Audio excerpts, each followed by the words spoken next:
नमस्कार साथियों, स्वागत है मेरे YouTube चैनल स्टडी 99 में। तो हम आज के क्लास में पढ़ेंगे पौधों का वर्गीकरण। इस चैप्टर से काफ़ी क्वेश्चन पूछे जाते हैं साइंस में।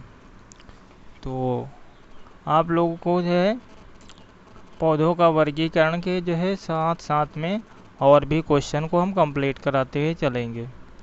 तो देखिए यहाँ पे पौधों का वर्गीकरण सबसे पहले ओस्टवाल्ड टिप्पो ने अपनी थ्योरी दी थी 1942 में। ठीक है, तो ये पूछ लिया जाता है क्वेश्चन, ओस्टवाल्ड टिप्पो ने अपना पौधों का वर्गीकरण से संबंधित अपनी एक थ्योरी प्रस्तुत की थी। तो यही इससे क्वेश्चन बनता है और कुछ खास ज़्यादा बनते नहीं हैं। अब नेक्स्ट है वनस्पति विज्ञान की प्रमुख शाखाएं। तो ऐसी कुछ वनस्पति विज्ञान की शाखाएं दी गई हैं जिनसे क्वेश्चन अक्सर पूछे जाते हैं एग्ज़ाम में।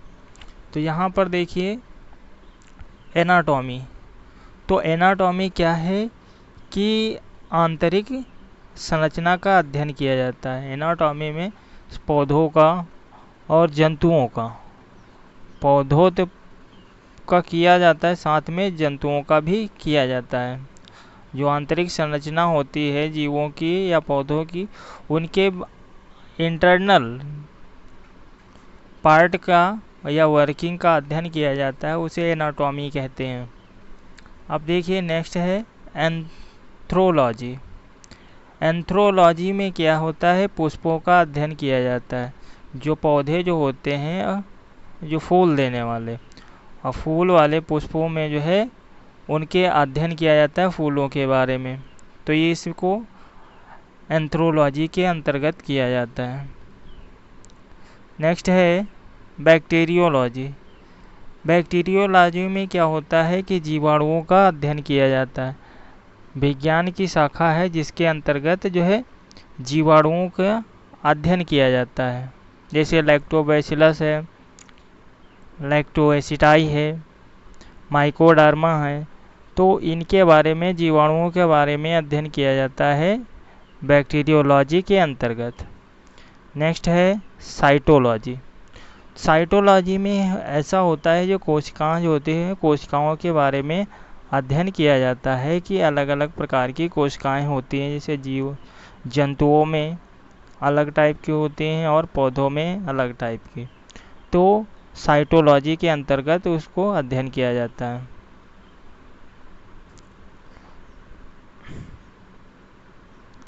नेक्स्ट है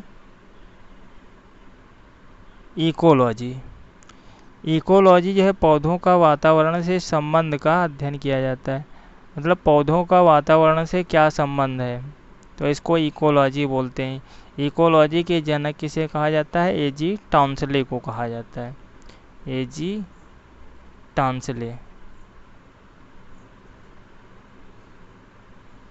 तो इकोलॉजी का संबंध किससे होता है, वातावरण से। जो पौधों के बीच में जो रिलेशन निकलता है उसके बारे में अध्ययन किया जाता है, उसे हम इकोलॉजी बोलते हैं। नेक्स्ट है हार्टिकल्चर। हार्टिकल्चर में क्या होता है, फल, सब्जियों और उद्यानों का अध्ययन किया जाता है। हॉर्टिकल्चर के अंतर्गत फल के और सब्जियों और उद्यान के बारे में अध्ययन किया जाता है, उसे हम हॉर्टिकल्चर बोलते हैं।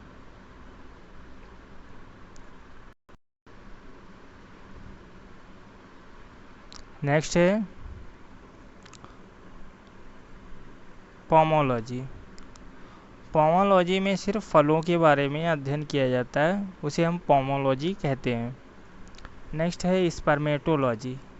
स्पर्मेटोलॉजी में क्या होता है, बीजों का अध्ययन किया जाता है। ये क्वेश्चन कई एग्जाम में रिपीट हुआ है। तो स्पर्मेटोलॉजी में क्या होता है, लॉजी में बीजों का अध्ययन किया जाता है। फिर देखिए वायरोलॉजी।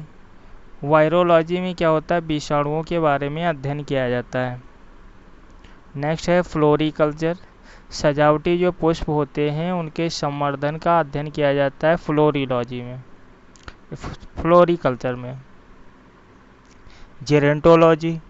आयु के साथ जीवों में होने वाले परिवर्तन का अध्ययन किसमें किया जाता है? जेरोंटोलॉजी में। जो वृद्ध धीरे धीरे पौधे हो या जंतु हों उनके बारे में अध्ययन किया जाता है, उसे जेरोंटोलॉजी के अंतर्गत किया जाता है।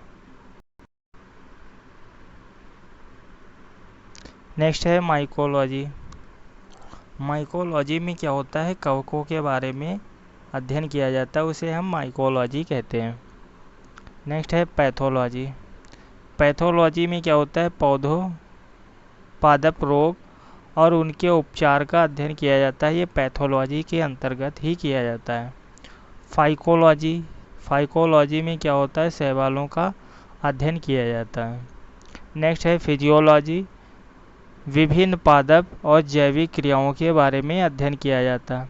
ये तो थी वनस्पति विज्ञान की प्रमुख शाखाएं जिनसे क्वेश्चन किसी न किसी एग्जाम में रिपीट होते हैं। अब देखिए शैवाल, तो जिसके अंतर्गत शैवालों का अध्ययन किया जाता है उसे हम क्या बोलते हैं? फाइकोलॉजी कहते हैं। फाइकोलॉजी। शैवाल प्रायः क्या होते हैं? पर्णहरिम युक्त होते हैं। इनमें संवहन ऊतक रहित भ्रूण आत्मपोषी होते हैं। जो शैवाल जो होते हैं वो क्या होते हैं? इनमें पर्णहरिम युक्त होते हैं, इसलिए ये क्या होते हैं? हरे रंग के दिखाई देते हैं। और ये आत्मपोषी होते हैं। आत्मपोषी का मतलब ये होता है कि ये अपना भोजन क्या करते हैं? स्वतः निर्माण करते हैं, इसलिए आत्मपोषी होते हैं शैवाल।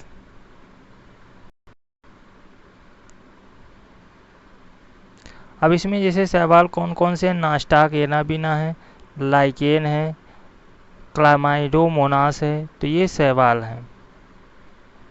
नेक्स्ट है जीवाणु। तो जीवाणु क्या होते हैं?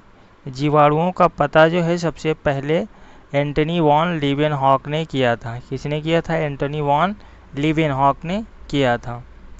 लेकिन जीवाणु नाम जो है एरनबर्ग ने दिया था। और फिर उसके बाद जो है एक नए फ्रांस के वैज्ञानिक आए थे जिनका नाम था लुई पाश्चर। 1876 में बताया कि किण्वन के क्रिया द्वारा ही किण्वन क्रिया जीवाणुओं के द्वारा ही होती है। तो जीवाणु को जो है एंटनी वॉन लीवेनहॉक ने पता लगाया था, लेकिन जीवाणु नाम जो है एरनबर्ग ने दिया था। और फ्रांसीसी वैज्ञानिक लुई पाश्चर ने 1876 में ये चीज़ को डिफाइन कर दिया था कि जो किण्वन क्रिया होती है वो जीवाणुओं के द्वारा होती है। अब देखिए यहाँ पे जो जीवाणुओं के आर्थिक महत्व दिए गए हैं। तो कृषि में जो है क्या महत्व है? तो वायुमंडल में लगभग जो है नाइट्रोजन जो है 78% ही पाई जाती है। और जीवाणु जो है क्या करते हैं? नाइट्रोजन को नाइट्रेट में बदलने का काम करते हैं। जैसे एजोटोबैक्टर है, नाइट्रोबैक्टर है और क्लास्ट्रेडियम है। तो ये ऐसे जीवाणु होते हैं जो नाइट्रोजन का स्थिरीकरण करते हैं और नाइट्रोजन को नाइट्रेट में कन्वर्ट करते हैं, जिससे भूमि की उर्वरा शक्ति क्या होती है? बढ़ती है। नेक्स्ट है डेयरी उद्योग में। तो डेयरी उद्योग जो है दूध से संबंधित होती है। तो कुछ ऐसे भी जीवाणु होते हैं जिनका उपयोग जो है डेयरी उद्योग में किया जाता है। तो यहाँ पे लैक्टोबैसिलस जीवाणु जो होता है वो दूध को दही में बदलने का काम लैक्टोबैसिलस करता है। तो यहाँ पे डेयरी उद्योग में जीवाणुओं का महत्व होता है। फिर नेक्स्ट है सिरका उद्योग। देखिए सिरके का निर्माण कैसे होता है? तो जो लैक्टोबैसिलस एसीटाई जो जीवाणु जो होता है ये क्या करता है कि एल्कोहल और ऑक्सीजन की उपस्थिति में जो रिएक्शन करके एस्टिक एसिड बना देते हैं। एस्टिक एसिड का मतलब ये हुआ सिरके का निर्माण करते हैं। तो ये था सिरके में क्या महत्व है। अब नेक्स्ट हम देखते हैं कवक। तो वनस्पति विज्ञान की वह शाखा जिसके अंतर्गत क्या किया जाता है? कवकों का अध्ययन किया जाता है, जिसे हम माइकोलॉजी कहते हैं। माइकोलॉजी अब देखिए कवकों में ऐसा होता है, पर्णहरिम जो होता है अनुपस्थित होता है। तो इसी कारण ये जो होते हैं कवक, वो परपोषी होते हैं और अपना भोजन जो होता है सड़े गले जो व्यर्थ पदार्थ होते हैं वहाँ पे ये अपना जीवन यापन करते हैं।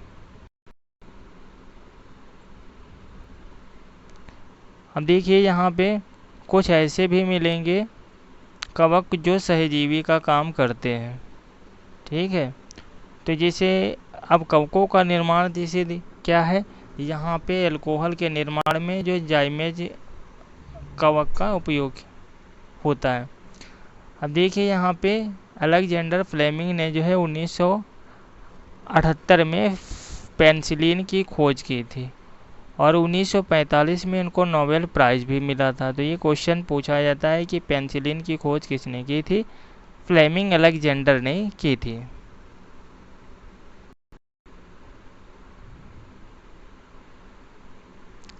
अब देखिए जो है तना, तो पौधे के जो है तने कितने प्रकार के होते हैं? तो यहाँ पे पौधों के जो तने होते हैं वो 3 प्रकार के होते हैं। तो 3 प्रकार के तने मतलब पहला तो हुआ भूमिगत तना। तो भूमिगत तना जो होता है वो भूमि के अंदर ही पाया जाता है, उसे हम बोलते हैं भूमिगत तना कहते हैं, जिसमें जो है बहुत सारी जो क्या होती हैं पर्वसंधियाँ कलिकाएँ और सल्क पत्र के रूप में पाए जाते हैं।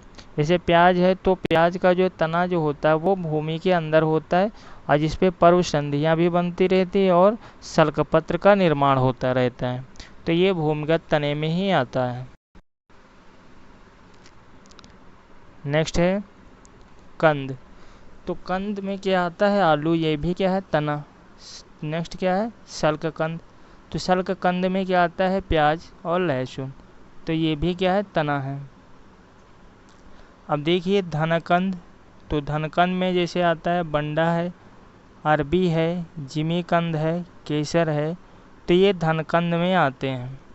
नेक्स्ट है प्रकंद। तो प्रकंद में हल्दी है, अदरक है, केला है, केले है, फर्न है। तो ये सब किस में आते हैं?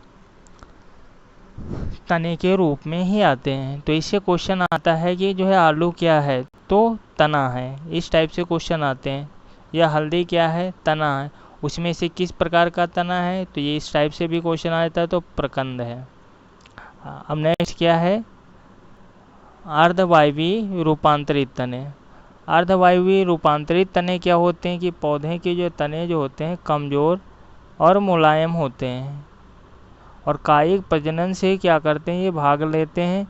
जैसे इसमें जो है अरबी है, ठीक है, और दूब घास है। तो ये क्या आते हैं? अब अर्धवायवीय रूपांतरित तने के अंतर्गत आते हैं। तो ये क्वेश्चन नहीं आते हैं, ठीक। भूमिगत तने से ज़्यादा क्वेश्चन आते हैं। फिर देखिए वायवीय रूपांतरित तने।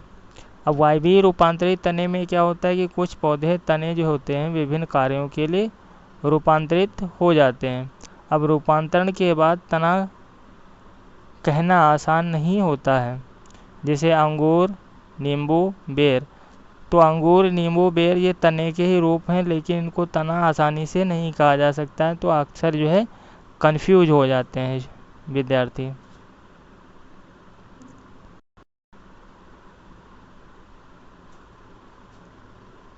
अब नेक्स्ट क्या है? पादप हार्मोन।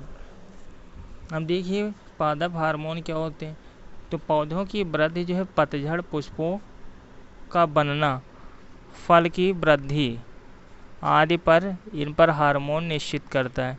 मतलब पौधों के जो पुष्प वृद्धि को करना या फूलों का झड़ना और या फिर पत्तों का झड़ना, तो ये सब पादप हार्मोन पे ही डिपेंड होते हैं। पादप हार्मोन उसमें कमी है या अधिकता है उस पर डिपेंड करते हैं। अब देखिए जो है पहला तो हार्मोन क्या है? ऑक्सिस, ठीक है। ऑक्सीजन कहीं कहीं पे लिखा हुआ मिलेगा। तो ऑक्सिस का काम होता है प्रारोह की कोशिकाओं में दीर्घीकरण प्रक्रिया को प्रेरित करना। जो प्रारोह है पौधे का, ठीक, प्रारोह में कोशिकाएं जो होती हैं धीरे धीरे क्या होती हैं? बढ़ती रहती हैं। इसको प्रेरित करने के लिए, एक्साइटेड करने के लिए ऑक्सीजन का काम होता है। नेक्स्ट है जिब्रेलिन्स। तो प्रभाव से तनों के पार्श्व जो होते हैं लंबे होते हैं। इसके अंतर्गत जो होता है पत्ती को बढ़ना, फल बढ़ना और पौधों की मोटाई बढ़ने से संबंधित प्रभाव को पैदा करता है। अब जिबरेलिन्स का काम ये होता है कि पौधे जो होते हैं उनकी पत्तियों को बढ़ना, जैसे छोटी छोटी पत्तियाँ होती हैं वो धीरे धीरे बड़ी होना, फल जैसे छोटे होते हैं तो धीरे धीरे समय के अनुसार क्या होता है बढ़ना। कोई देखा होगा कि वृक्ष के फल ज़्यादा बड़े होते हैं, किसी वृक्ष के कम बड़े होते हैं, है ना। पौधे की मोटाई को बढ़ना, कुछ जो होते हैं पौधे जो है ज़्यादा मोटे हो जाते हैं और कुछ क्या होते हैं कम मोटे हो रहते हैं। तो इसका काम होता है कि जिबरेलिन्स का उसमें मेंस रोल होता है। अगर जिबरेलिन्स जो है अधिकता है तो ऐसी वृद्धि उस पौधे में पाई जाएगी। अगर जिबरेलिन्स की कमी है तो वृद्धि क्या होगी, ग्रोथ रुकती रहेगी। अब जो है जिबरेलिन्स की खोज जो है कुरोसावा नाम के वैज्ञानिक ने की थी। कुरोसावा। तो ऐसा जो है क्वेश्चन जो है जिबरेलिन्स की खोज किसने की थी, तो कुरोसावा ने की थी। अब देखिए वृद्धिरोधक हार्मोन। तो वृद्धिरोधक हार्मोन क्या होते हैं कि ऐसे हार्मोन जो वृद्धि को क्या करते हैं, कम करने का काम करते हैं, तो उसको हम बोलते हैं वृद्धिरोधक हार्मोन कहते हैं। अब देखिए यहाँ पे अधिक मात्रा में अथवा अत्यंत कम मात्रा में वृद्धि पदार्थ स्वयं ही किसी प्रकार की वृद्धि में अवरोध उत्पन्न करते हैं। ठीक है, तो ऐसे कुछ पौधे के में हार्मोन जो है डेवलप होते हैं जो क्या करते हैं कि पौधों की वृद्धि स्वयं ही क्या करते हैं, रोकने का काम करते हैं। जैसे टारपोलाइनिक अम्ल, एबिसिसिक अम्ल। तो ये ऐसे मतलब अम्ल जो है सेक्रेशन होता है जो पौधों की वृद्धि को कम करने का काम करते हैं। तो नेक्स्ट क्या है, एथिलीन। तो एथिलीन भी जो है पौधे का एक हार्मोन है जो प्राकृतिक रूप से फलों का पकाने का काम करता है। जैसे कच्चे फल होते हैं तो कच्चे फल को पकाने का काम जो होता है वो एथिलीन का होता है, जो आर्टिफिशियली काम फलों को पकाता है। जैसे जो है फल को जो है अगर आर्टिफिशियली पकाना हो तो एसिटिलीन का उपयोग करते हैं, कार्बेट। अगर जो है प्राकृतिक रूप से अगर पौधे पकते हैं तो वो एथिलीन हार्मोन की वजह से ही क्या करते हैं, पौधे के फल पकने का काम होता है। अब नेक्स्ट है मसालों के शीर्ष उत्पादन राज्य। अब देखिए कौन ऐसे मतलब जो है राज्य है जहाँ पे मसाले जो है ज़्यादा पाए जाते हैं या उत्पादन होता है। जैसे केसर है तो केसर जो है कश्मीर में उत्पादन होता है। काली मिर्च का केरल और कर्नाटक राज्य में, लौंग का तमिलनाडु और केरल राज्य में, हल्दी का आंध्र प्रदेश में, अदरक का मेघालय और अरुणाचल प्रदेश।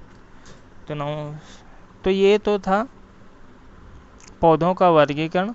और इससे जो है मैक्सिमम 2 से 3 नंबर जो है किसी न किसी एग्ज़ाम में पूछे जाते हैं क्वेश्चन। तो आप लोग जो है इसे वीडियो को वॉच कीजिए और लाइक शेयर कमेंट सब्सक्राइब कीजिए।